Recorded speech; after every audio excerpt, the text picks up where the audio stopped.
오늘 마가복음 10장 46절에서 52절 주여 불쌍히 여기소서라는 제목을 가지고 말씀을 나누고자 합니다. 사실 이 본문은 우리가 익숙한 본문이기도 합니다.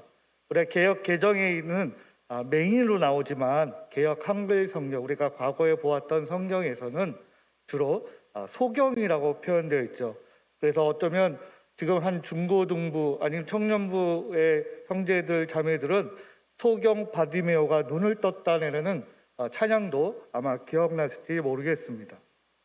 오늘 이 맹인 바디메오를 통해서 바디메오가 어떻게 예수 그리스도를 만났고 또 예수 그리스도를 만남으로 인해서 어떤 은혜를 누렸는지 우리 한번 같이 누려보기를 간절히 소망합니다. 오늘 이 배경은 6월절이 이제 다가오고 있습니다. 그래서 예수 그리스도께서 예루살렘을 향하여 지금 나아가고 있습니다. 이제 마지막 예루살렘을 목전에 두고 있지요. 장소는 여리고입니다. 이 시대의 예수 그리스도 당시의 유대 사회의 관습은 6월절이 되면 예루살렘으로 올라가야 됩니다. 성전에서 절기를 지켜야죠.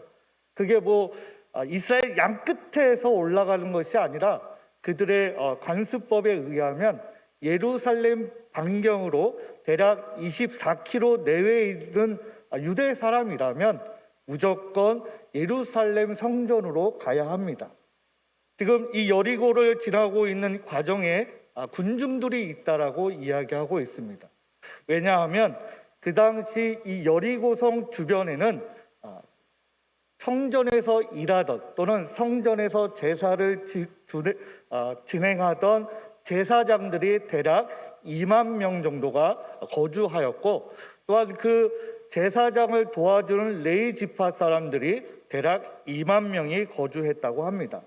그래서 이 4만 명이 대략 학자들에 의하면 24개의 조를 이루어서 시간과 날짜별로 점차적으로 순회하면서 교대로 하나님께 제사를 진행했지만 6월절에는 수많은 사람들이 모여들기 때문에 이 4만 명이 계속 그 시간에 상관없이 계속 돌아가야 한다라고 이야기하고 있습니다.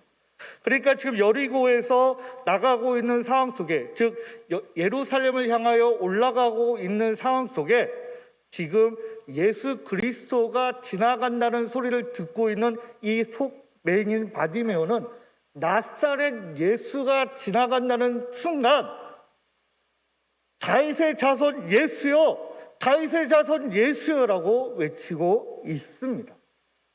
그리고 그런 외침을 들은 예수 그리스도께서 이제 그 맹인인 바디메오를 만나는 말씀이 오늘 마가복음 10장 46절의 이하에 나오는 말씀입니다.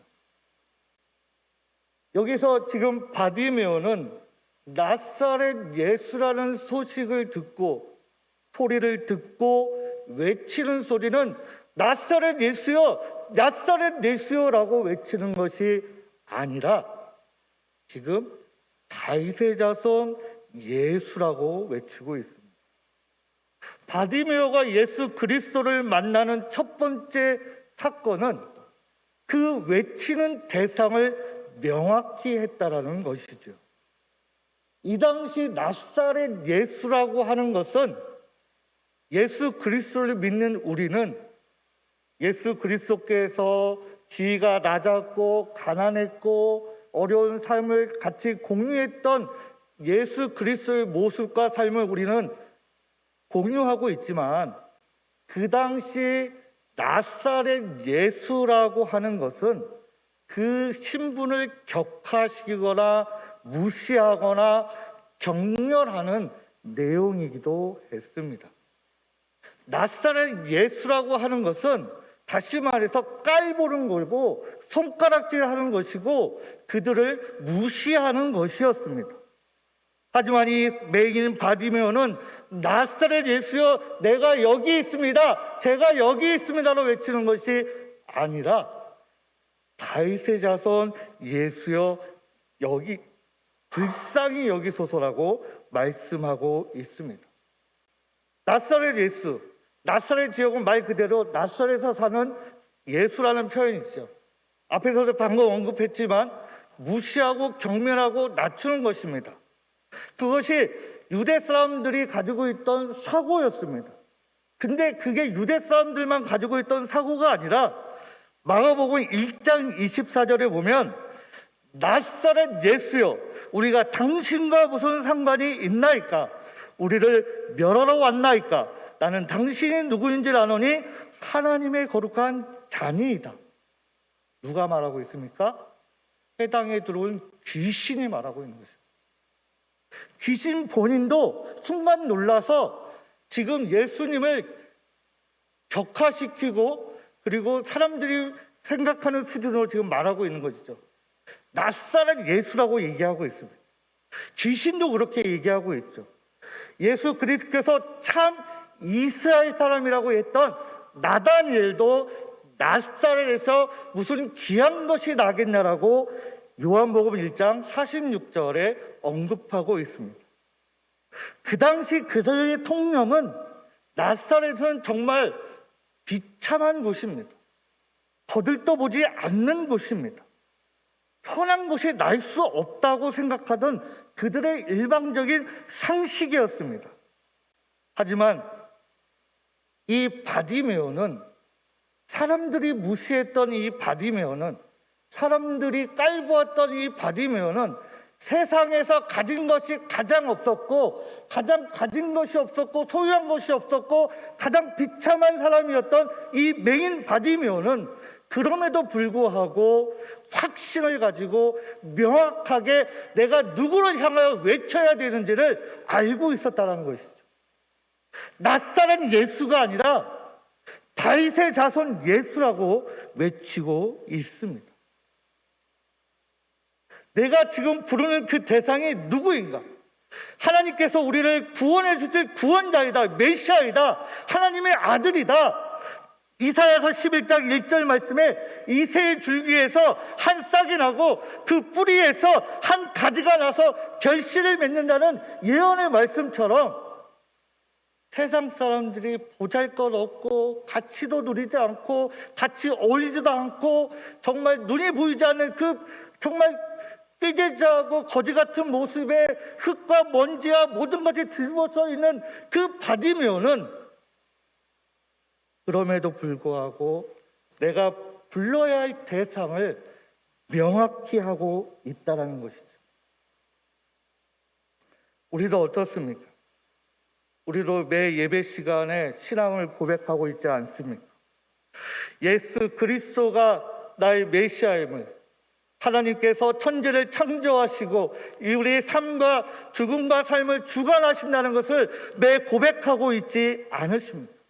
예수 그리스도가 십자가에 못 박혀 돌아가시고 그래서 우리의 죄를 없으시고 우리를 구원하여 주시고 그리고 그로 인해서 우리가 구원받은 백성이 됐음을 우리는 믿고 따르고 있지 않습니까?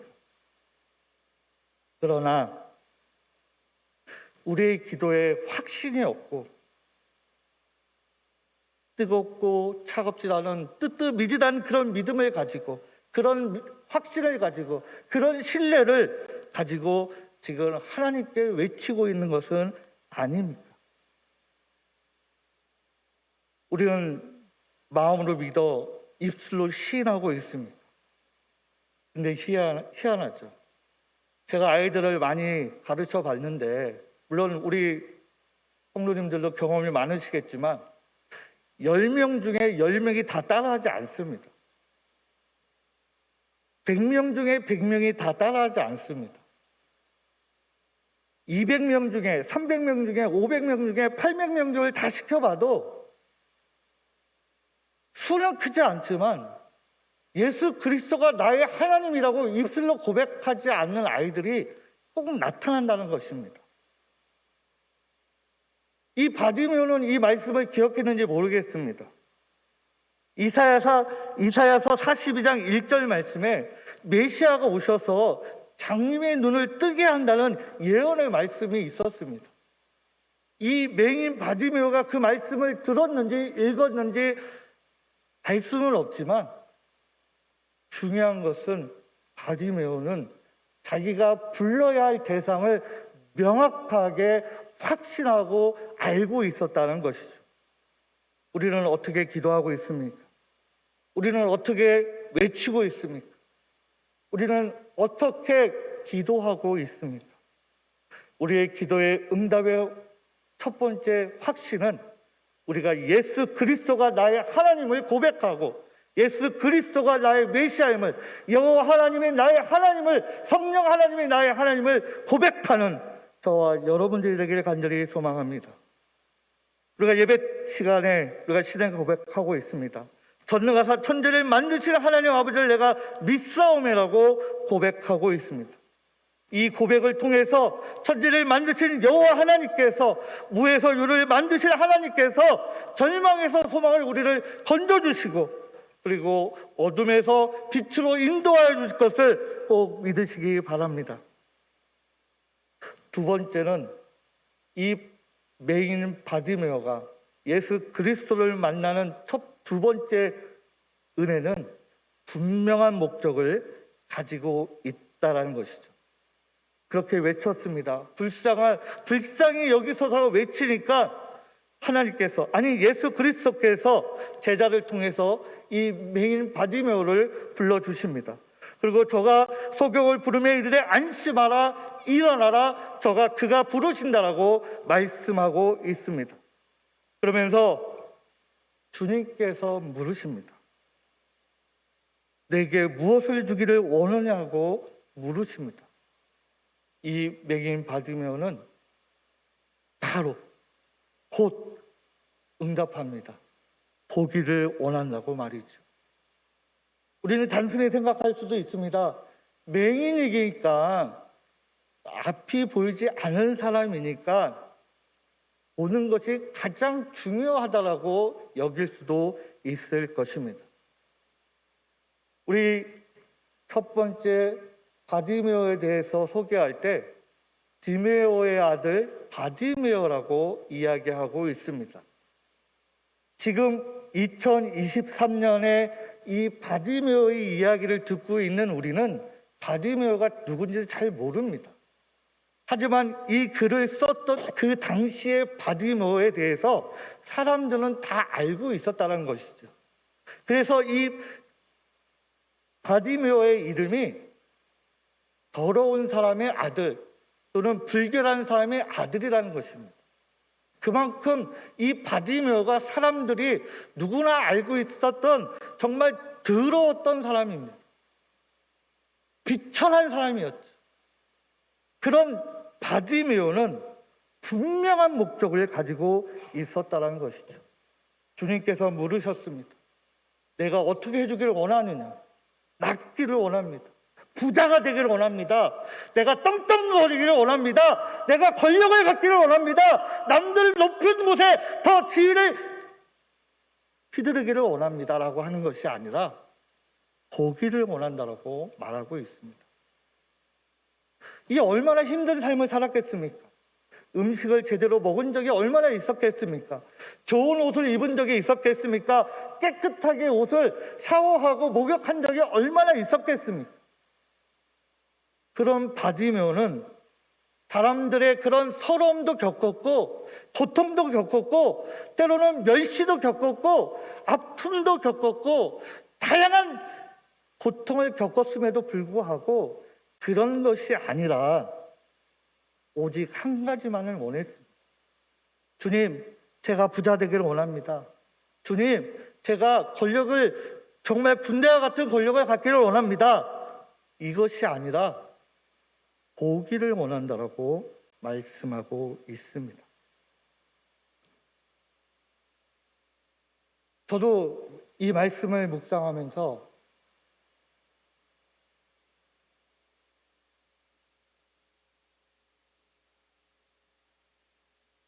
그런 생각을 해봤어요. 제가 가끔 설교하다가 우리 둘째 아들에 대해 이야기를 합니다. 그러면서 제 안에 물음이 생겨요. 너 목회의 성공을 원하느냐? 내 아들이 말을 잘하는 것을 원하느냐? 선뜻 대답할 수 없었습니다. 우리 성도님도 마찬가지일 거예요. 내 병이 낫기를 원하느냐? 내 아이가 성공하기를 원하느냐? 내 질병이 낫기를 원하느냐? 내 아이의 질병이 낫기를 원하느냐? 이 질문에 어떤 대답을 할 수 있겠습니까? 내 목회를 위해서 내 아이를 희생할 것인가? 내 아이를 위해서 내 목회를 희생할 것인가? 참 안타까운 순간이었습니다.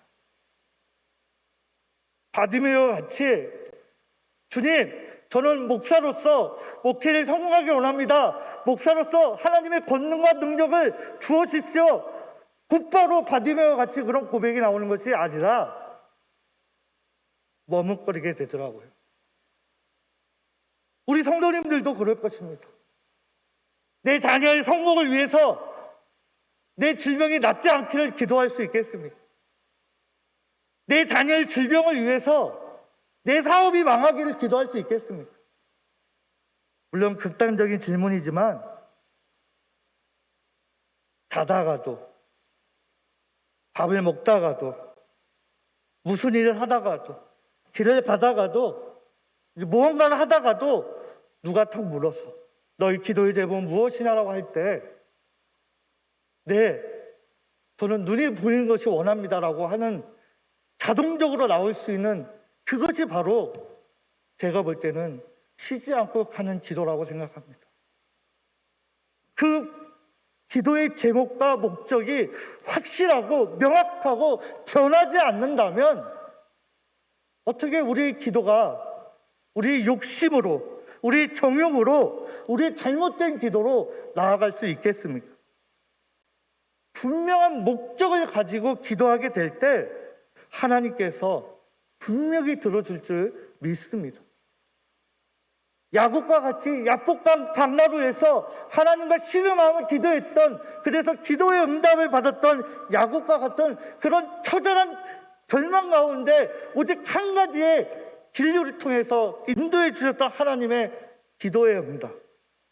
두 눈이 뽑히고 머리가 잘리고 짐승과 같이 말과 소와 같이 맷돌을 돌리고 있는 가운데에도 하나님, 나에게 한 번만 기회를 주신다면, 한 번만 나에게 힘을 주신다면 내가 저들과 같이 죽겠습니다라는 그런 확실한 기도의 제목을 가졌던 삼손의 기도의 응답을 우리는 보고 있지 않습니까?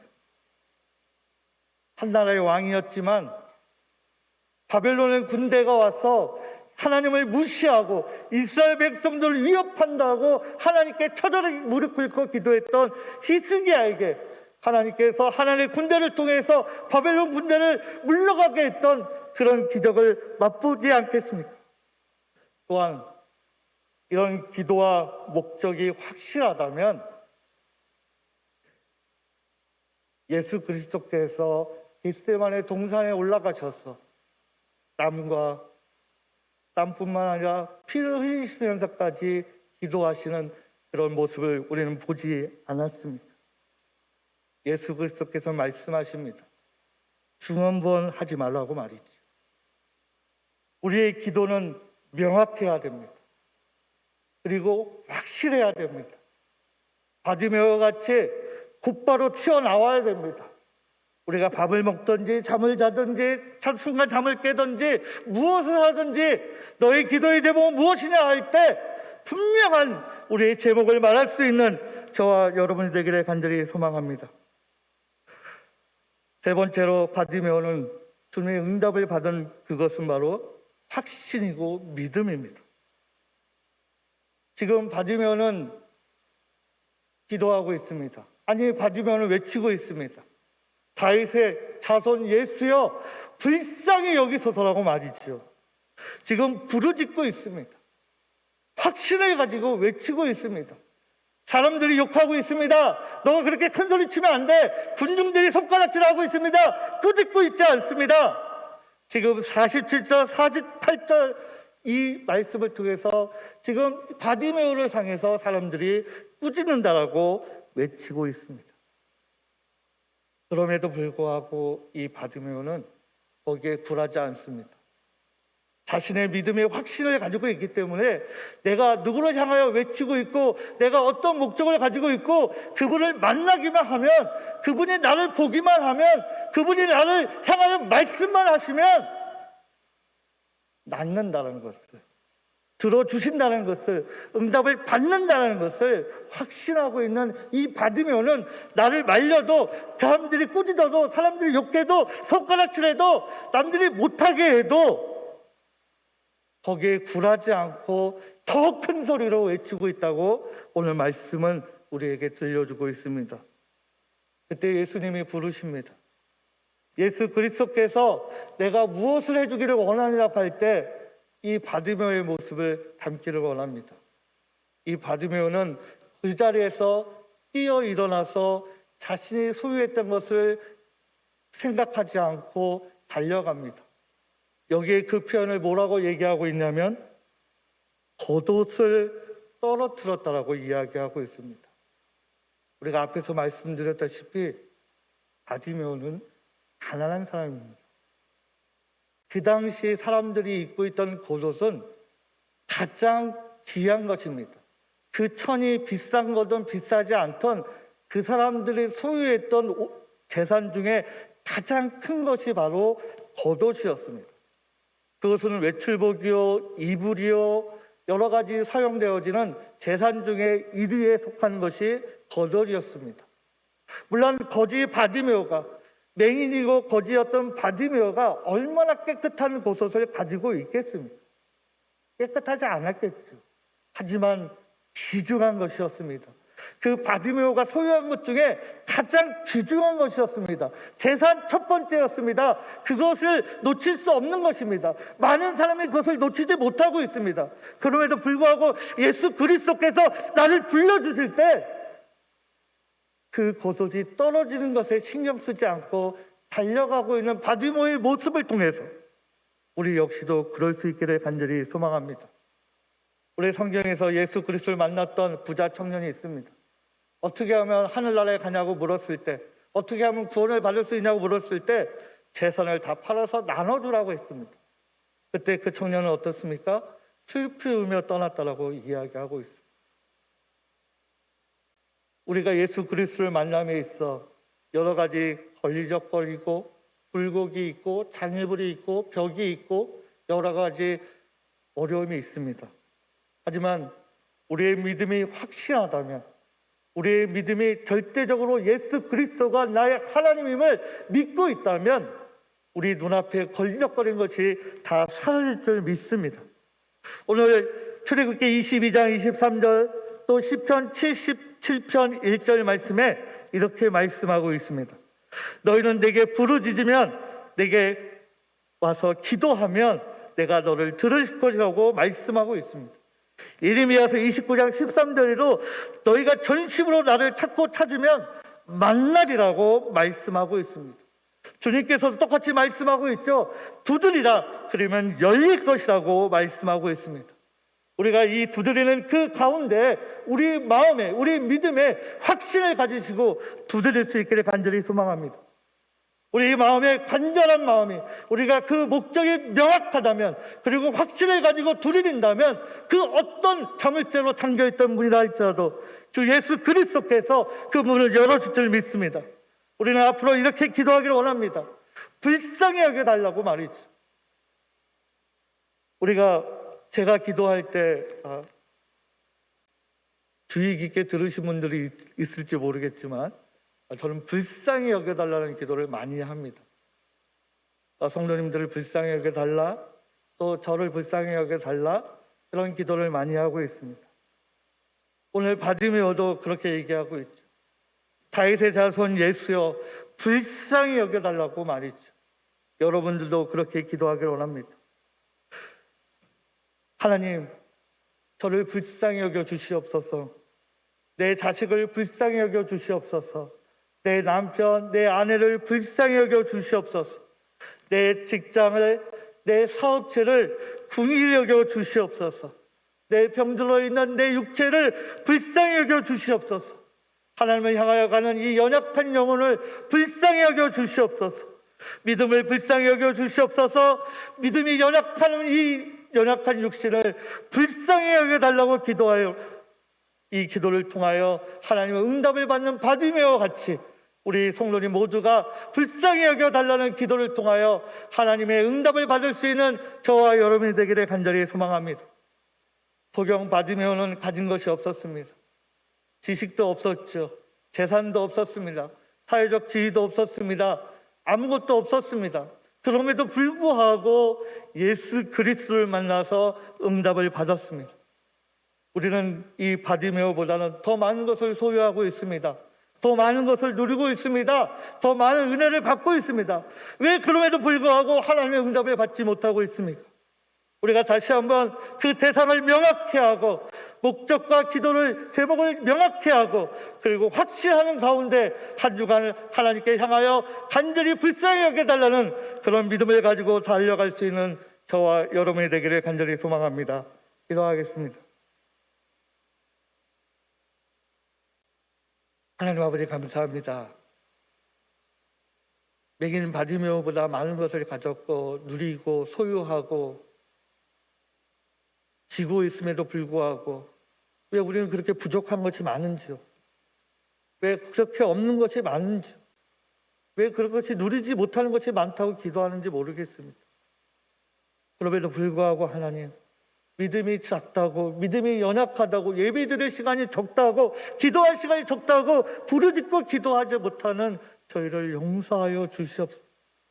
하나님, 다시 한번 우리의 대상을, 여호와 하나님을, 예수 그리스도를, 성령 하나님을 우리가 확신하며 우리의 목적을 가지고 더 열심히 하나님께 달려갈 수 있는 우리 성도님들이 되게 하여 주시옵소서. 우리가 자로나 우리가 흔들리지 않도록 우리에게 믿음의 믿음을 더하여 주시기를 우리 주 예수 그리스도의 이름으로 기도드립니다. 아멘.